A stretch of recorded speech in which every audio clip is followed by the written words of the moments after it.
Продукти от домашната френска кухня. Кой казва, че френската кухня е основно за сирене? Сиренето е гордост, емблема за французите и съществуват чудесни марки сирена, които изискват истинско ноу-хау и понякога много търпение, свързано с времето на ферментация, което играе изключително важна роля за вкуса и качеството на продукта. Рокфора, Камембер, Синьо Аувергне, Кантал и още много други се събират на платото с сирена в края на всяко хранене, няколко вида сирене, които си заслужават да опитате във Франция. Бри. Бри е меко сирене, приготвено от краве мляко със съдържание на мазнини 25%, което се произвежда във френската провинция със същото име близо до Париж. Сиренето се разпознава лесно по бялата благородна плесен, по миризмата и по несравнимия си вкус. Във вкуса преобладава лек амоняк, а от сиренната кора се излъчва лек мирис на амоняк. Младото сирене няма острота. Бри е популярно сирене сред французите. То се сервира както на празничната, така и на всяка маса за вечеря. Произвежда се през цялата година. Съхранява се от 2 до 4 градуса. Преди сервиране сиренето трябва да се извади предварително от хладилника, да се изчака, докато достигне стайна температура. Интересно е, че сиренето е предпочитано от кралете, така че получава статута на сиренето на кралете. Камембер – меко мазно сирене, приготвено от краве мляко.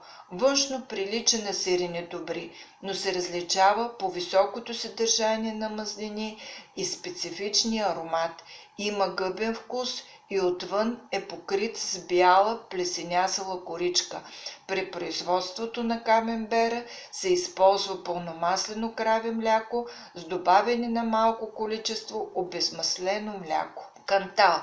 Кантала е едно от най-старите френски сирена от провинция Оверн. То е твърдо и полутвърдо сирене с силен и остър вкус, който само се засилва с времето. Сиренето е под формата на варел, покрит с дебела златиста кора, смухъл и червеникави точки. Сиренето кантал има няколко разновидности според вида на използването мляко. Така се произвежда фермерското сирене от сурово мляко или от пастеризирано. Важно е да бъде обелен от кората, тъй като може да съдържа бактерията листерия. Сиренето, приготвено от непастеризирано мляко, не е подходящо за консумация от деца, възрастни и хора имунодефицитни нарушения. Използва се при приготвяне на супи, салати, фондю, както и добре се съчетава с ястия с картофи. Конте е полутвърдо сирене, произведено от непастеризирано краве мляко в региона на Бургундия, Франш-Конт, в източна Франция. Сиренето се произвежда от мляко на определени породи крави, които се хранят със специални растения, отглеждани с правилната технология на производство се образуват очи върху каша от сирене, чийто размер може да достигне диаметъра на грахово зърно. Сиренето има сладко орехов вкус. Конте се сервира като отделно ястие в края на храненето. Сиренето също често се използва за приготвяне на канапета, салати, суфлета. Добре върви с зеленчуци и плодове, бяло, червено и пенливо вино. Шабишу. Шабишу е козе сирене, произвеждано от 1872 година. При производството на сиренето се използва козе мляко. Върхът на шабишу е покрит с бяла плесен с сивкаво син нюанс. Вътре има пулп с цвят на слонова кост. Сиренето има подчертан орехов вкус и специфичен аромат. Бялото вино се съчетава добре с това сирене. Ливаро. Норманско сирене от краве мляко. Ливаро се произвежда от 17 век. В края на 19 век сиренето се смята за основен източник на протеини сред бедните, докато днес сиренето ливаро е елитен продукт.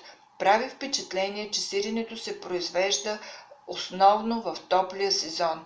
Сиренето се съхранява от 3 седмици до 2 месеца. Ленти от зелена хартия се използват само в промишленото производство. Може да разпознаете ливаро по наситения му червеникаво жълт цвят, който се получава чрез добавяне на естествено багрило от растението анато от Южна Америка.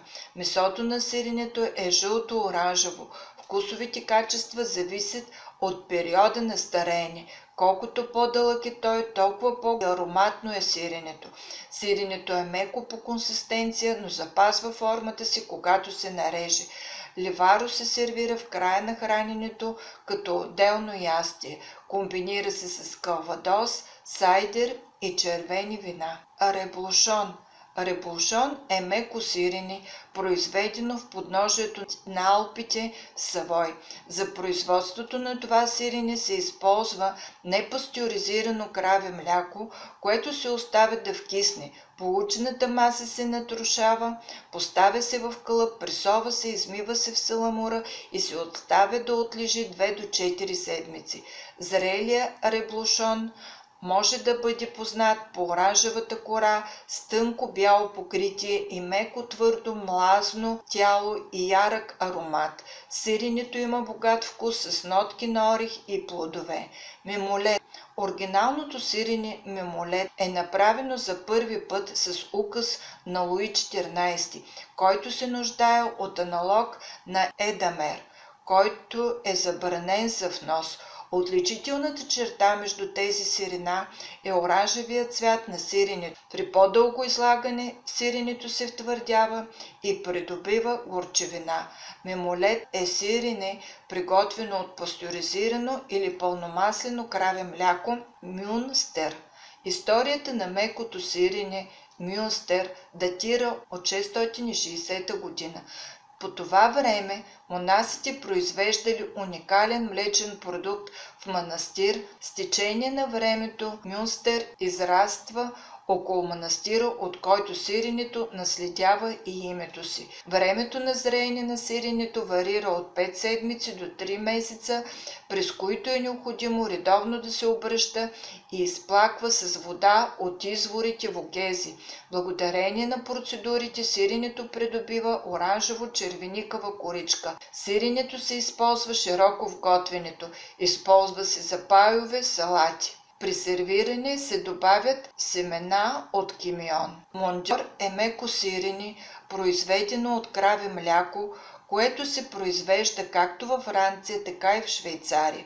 Производството на сирене спада към периода от 15 август до 15 март, а на рафтовете може да се намери от 10 септември до 10 май. Морби. Сиренето Морби се произвежда в едноименния град в района на Франш-Комте. Това е пресовано полумеко сирене, приготвено от сурови краво мляко. Морби е известно от 1795 година. Първоначално продуктът се произвеждал от селени за индустриална консумация. Сиренето се намазва с тънък сой слащи. Днес използват натрошен въглен. Така в напречното сечение на сиренето може да се види тъмен слой, което е характерно само за този вид сирене. В производството се използва мляко само от 2 породи крави. Вкусът на сиренето се влияе от времето на стареене, тъй като младите сортове сирени имат кисел вкус, а по-зрелите богат горчив вкус. Морби върви добре с бяло и червено вино. Може безопасно да се използва при готвене на риба и месо. Сиренето също върви добре с зеленчуци и плодове. Рокфор. Рокфора е едно от най-известните сини сирена, произведено от овче мляко в провинцията Руерк. Производството на сирене практически не се различава от стандартите. Основната отличителна черта е процесът на зреене, който се отразява на вкуса на сиренето. Разликата между истинския рокфор и фалшивия е наличието на спори на гъбичката пеницилин. Консистенцията на сиренето е мека, маслена, сиренето има подчертан вкус, напомнящо на вкуса на лешници. Сен-Нектер. Сен-Нектер става известен през 17 век, когато Луи XIV и неговите придворни научават за сиренето. Полумекото сирене се произвежда в планините Мондоре. Сиренето, приготвено от сурово мляко, има най-богат вкус на лешници, гъби и подправки. Съдържанието на мазнини в сиренето е 45%. Друга емблема на френската кухня са колбасите. Те заемат централно място във френската гастрономия. Основно направени от свинско месо, те са в основата на всички планински ястия. Шунка, сух колбас, луканка и филе са водещите продукти на френската гурме маса. Чепулата – това е тънка наденичка от свинско месо, която е с диаметър не повече от 2,5 см. По-специално като подправки може да съдържа мащерка, индийско орехче и градински чай. Наденица на ардече. Този продукт е специален за планинските райони на Ардеш. Дължи своя вкус и качество на специфичния климат на планината. Наденица Монбеляр. Най-старата наденица във Франция. Суши се на мека дървесина, ела или смърч до 6 дни. Кървавица. Прави се от свинско месо, към което се добавя червено вино, лук и подправки. Гъшия дроб. Гъшия дроб се намира на масата на французите за празници и е продукт, произведен предимно в Герс, чрез отглеждането на гъски. Производството му датира от античността. През средновековието вече се смята за луксозен продукт. Фоагра често се среща в чиниите на изискани френски ресторанти за гастрономи, суров или варени, цели или на парченца. Фоагра на френски означава дебел черен дроб, специално приготвен черен дроб от окоена гъска или патица. Фоагра се продава цял или под формата на мус или пастет и може да бъде сервиран като гарнитура, примерно към пържола. Френският закон определя, че фоагра принадлежи на културното и гастрономическо наследство на Франция. Техниката на угояване датира от поне 25 века преди новата ера, когато древните египтяни са стопанисвали птици за храна и нарочно са ги угоявали, като ги карат да ядат на сила. В днешно време Франция е най-големият производител и потребител на фоагра, въпреки че той се произвежда и консумира по цял свят. Стриди. Франция е популярна със своите стриди. Стридите се консумират живи, като леко се поръсват с лимонов сок. Някои предпочитат естествен аромат, а други използват разнообразни сосове и подправки. Най-популярните стриди са Белон и Марин Олерон.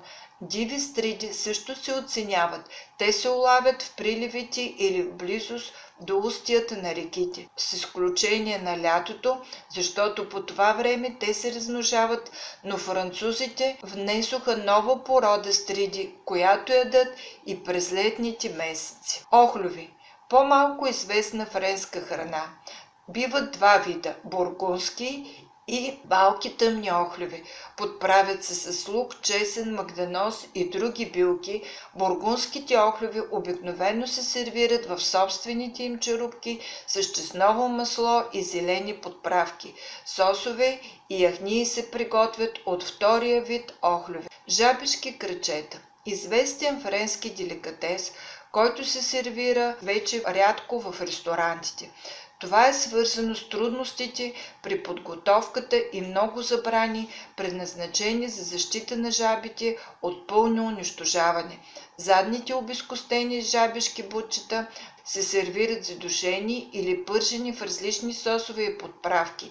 Жабешките бутчета са вкусна храна и напомнят на пилешкото месо. Както казва историята, това екзотично ястие през средновековието изобщо не се е смятало за деликатес и е било храна на бедните селяни. Вече е придобила популярност като национален култ и е въведена в кулинарния пантеон на Франция.